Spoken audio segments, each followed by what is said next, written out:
бешубҳа бокс сол ба сол дар минтақаҳои гуногуни кишварамон инкишоф меёбад. бахусус баъди бо муваффақият баромад кардани мӯҷзанони тоҷик дар чемпионати ҷаҳонӣ ва осиёӣ ва ба сабқати олимпии шаҳрҳои Пекин, Лондон, Рио де Жанейро, Токио ва Парижро рохат гирифтани онон алоқамандону ихлосмандони ин навъи варзиш афзун гардид. қаҳрамони барномаамон Амрулло Гулов ки ин навъи варзишро интихоб кардааст, аз ин музаффариятҳои ҳаммеҳанонаш ба хубӣ воқиф аст. чун иродаи қавӣ ва завқи баланд дошт, мушкилиҳоро ба таҳаммулгароиву сабури пушти сар намуду яке аз шогирди омедбахши мураббӣ Мардон Азимов дониста шуд.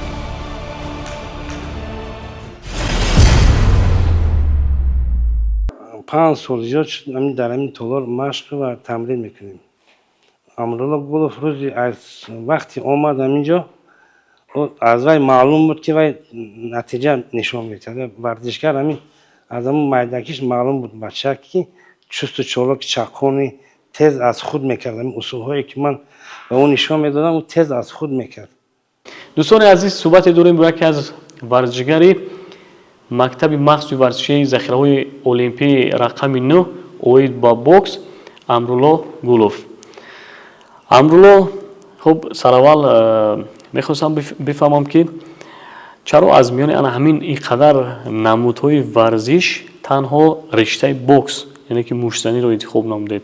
چون نه هر کس میتواند که با دل پر با سر بلند این نمود ورزش رو انتخاب نماید و در آخر موفق گردد. چون با همگان معلوم است که این رشته ورزش یکی از نمودهایی می باشد که بسیار مشکل است قوا آزمایی کردن، بسیار با قله فتح یعنی با قله مقصود رسیدن بسیار زحمت های زیاد رو طلب می نماید و نه هر کس می تواند که تا آخر صبر و تحمل پذیر باشد، یعنی که صبر کند.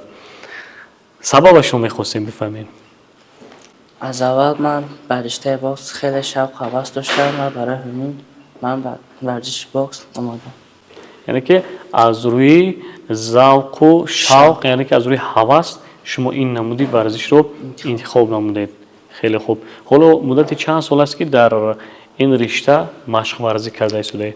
مدتی 7 سال است که من در این رشته مشق تمرین میکنم. خیلی خوب. در مدت اینقدر سالها چگونه لحظه های مشکلی رو پشت سر نمودید؟ البته در هر یک مشق تمرین ها مشکلی ها بودن اما ما این مسابقه پشت سر کردیم. خیلی خوب. مسابقه اولینی که شما برآمد کردید و طول چند ماه آمادگی دیدید و بعداً اندر رقابت شدید؟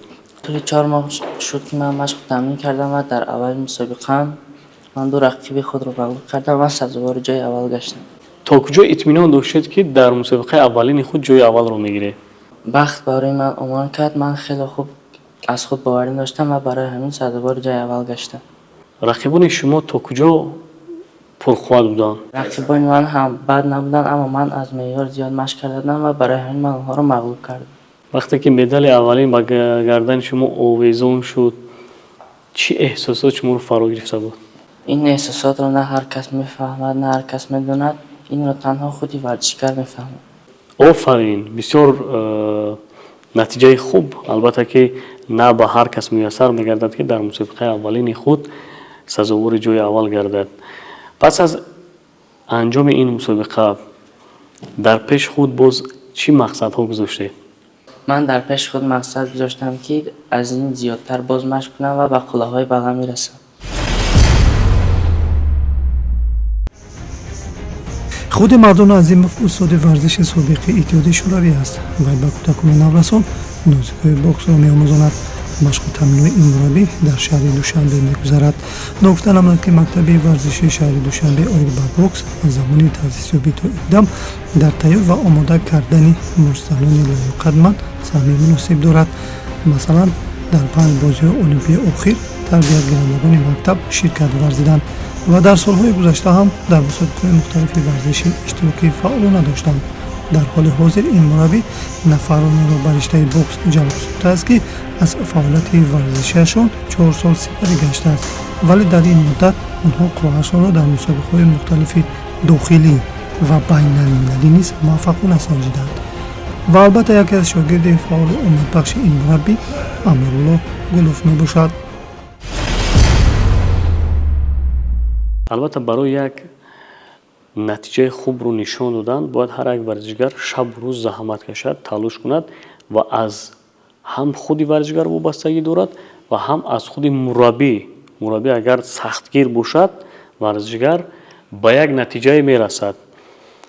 Азим Мардонов чӣ гуна мураббӣ аст ва чӣ гуна бо шумо дар толори варзишӣ муносибат дорад? Яъне ки сахтгир аст ё ин ки меҳрубонӣ мекунад нисбат ба шумо? мураббӣ мо бисёр мураббии сахтгира. ҷоеш меояд ки меҳрубонӣ мекунем, ҷоеш меояд ки хеле ҷиддӣ мешавад. пас аз иштирок дар ин мусобиқае ки шумо ҷои аввалро гирифтед, боз дар кадом мусобиқаҳо қувваи худро санҷидед? мусобиқае ки ман иштирок кардам шаҳрӣ буд ва боз ман дар мусобиқаи ҷумҳуриявӣ иштирок кардам ва сазовори ҷои аввал гаштам. албатта мусобиқаи ҷумҳуриявӣ нисбат ба дигар мусобиқаҳо каме васеътар баргузор мешавад, чун дар ин мусобиқа аз тамоми минтақаҳои ҷумҳурӣ иштирок мекунанд варзишгарон ва талабот ҳам зиёдтар аст. аз ҳар як варзишгар бисёр меҳнати зиёдро талаб мекунад. тайёрии шумо чӣ гуна буд дар ин мусобиқа ва рақибони шумо аз кадом минтақаҳои ҷумҳурӣ буданд? дар ин мусобиқа тайёрии ман хеле хуб буд. ман тайёрии ҷиддӣ дида будам. рақибони ман аввалаш аз шаҳри Хуҷанд буд ва дуюмаш аз шаҳри Кӯлоб ва сеюмаш аз Бадахшон буд. хуб, аз миёни ҳамин рақибони шумо кадоме аз онҳо бештар пурқувваттар буд? аз миёни рақибони ман аз ҳама хубтараш ин варзишгар аз шаҳри Кӯлоб буд. аз кадом ҷиҳат ин варзишгар пурқувваттар буд? аз ҳама ҷиҳат, аз ҷиҳати техникӣ, аз ҷиҳати физикӣ беҳтар буд. хеле хуб. он замон шумо вақте дар мусобиқаи ҷумҳуриявӣ баромад кардед, дар вазни чанд кило иштирок кардед? дар он мусобиқа ман дар вазни 46 кило баромад карда будам. аслан бокс аз варзишгар тактикаву техникаи махсусро тақозо мекунад ва ба гуфти варзишгарон, варзишгар танҳо дар ҳолати дурусту баро мондани ҷамъомади муштараки тамринҳо ба мақсади асл мерасад. ба маҳфили бокс наврасон аз синни 10 солагӣ аъзо мешавад ва аз дар ҳамин сол мураббӣ метавонад ки паҳлӯҳои онро ба осонӣ ба онҳо омӯзонад. тез иштироки онҳо дар мусобиқаҳо ҳамзамон гузарондани ҳамошҳои таълимии тамринӣ дар хориҷи кишвар низ аз талаботи асосии машғулиятҳо аст.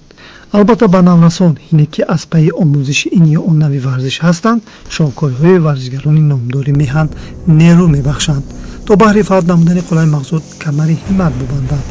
ба қаҳрамони бардомамон ҷоизадори бозиҳои олимпӣ дар шаҳри Париж Давлат Болтаев идеал шудааст.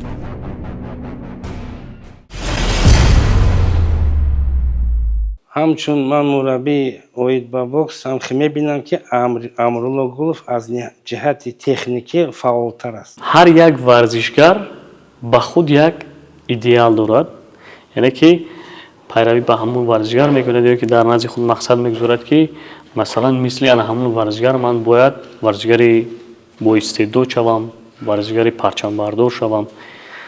Амрулло Гулов киро ба худ идеал ҳисоб мекунад? ман дар оянда мехоҳам ва мисли Давлат Болтаев чемпиони ҷаҳон шавам.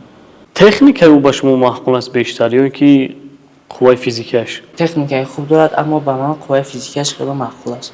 кадом рақобати Давлат Болтаев дар зеҳни шумо нақш бастааст? рақобати охирин вай ки бо варзишгар аз шаҳри аз давлати Африка буд, ӯро ба нокаут равон кард ва ин хеле ба ман маъқул шуд.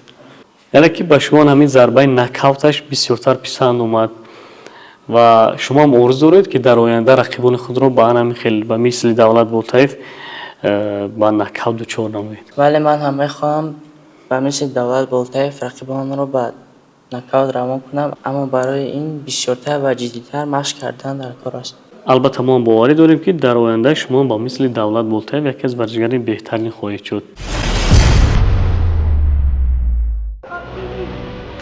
чуноне ки иброз намудаем, иштироки мунтазами онҳо не фақат дар мусобиқаҳои дохилӣ, балки байналмилалӣ кафолати аз худкунии сабти усулҳои нави бокс мегардад. яъне бокс дар ҳоли ҳозир дар ҷаҳон хело пешрафта ба низомномаи он тағйиротҳо ворид карда шуд. чун Амрулло мусобиқаҳои дохилиро муваффақона пушти сар кард, акнун фурсати санҷидани нерӯяш дар сабқати болунмарзӣ фаро расид.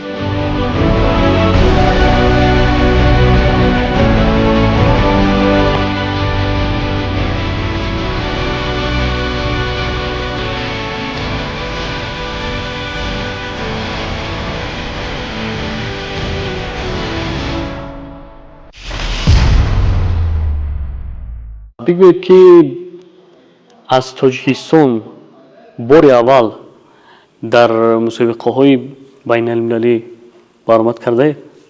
ولی من باری اول بیرون از تاجیکستان در دولت قزاقستان سال 2024 برآمد کردم، اما کاری من در آنجا برا نگرفت. رقیبان من پرقوت بودند. من دو رقیب خود را مغلوب کردم و در سوم رقیبم مغلوب شدم. یعنی که در اینجا تجربه شما شاید کمتر بود، همینطور؟ بله. از همین مسابقه با خود چی گرفتید؟ چی آموختید؟ از رقیبان خود چی آموختید؟ من از رقیبانم جسارت، ناترسی و به خطاگی راه ندادن را آموختم. وقتی که در این مسابقه شما جا نگرفتید راه افتاده نشدید؟ البته هر یک ورزشگر بعد از مغلوب شدن راه افتاده می شود، اما من را معلمم دستگیری کرد که در دیگر مسابقه ها تو چمپیون می شوی. иштирок дар нахустин мусобиқаи сатҳаш байналмилалиро онро ба нокомӣ ҷанббаст намудан роҳ афтодааш накард, баръакс масъулияташро дучар намуд, то ки аз пештара дида бо ҳамроҳии устодаш бештар тамрин намояду ба ин васила ба иштибоҳҳои рухдода хотима гузорад. ҳамин тавр ӯ маротибаи дуюм ба Федератсияи Русия сафар кард.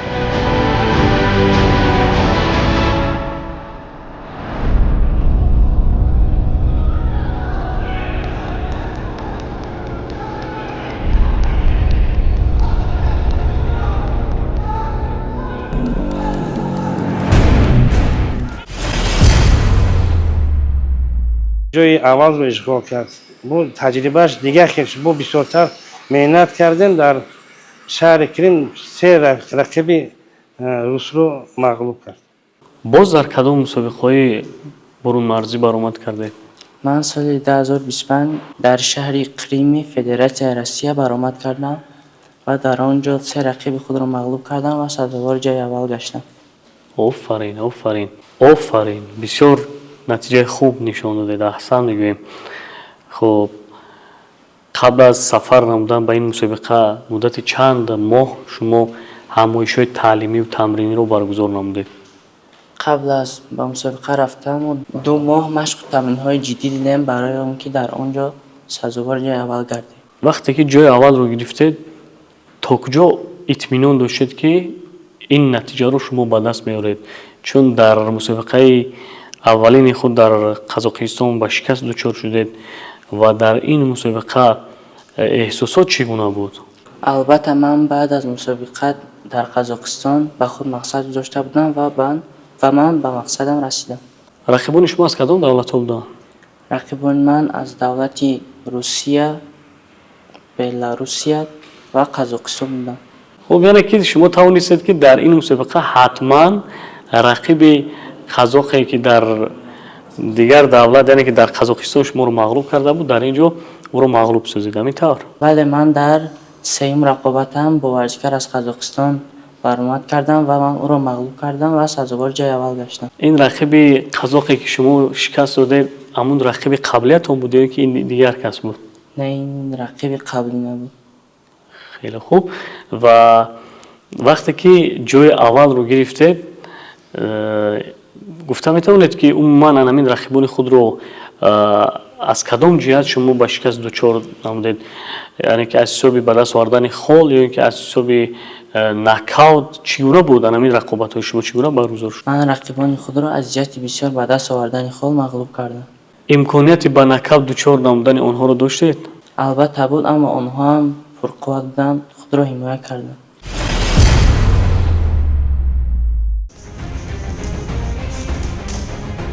тавре маълум шуд дастпарварони мураббӣ мардон азимов дар мусобиқаҳои бурунмарзӣ ширкат варданд.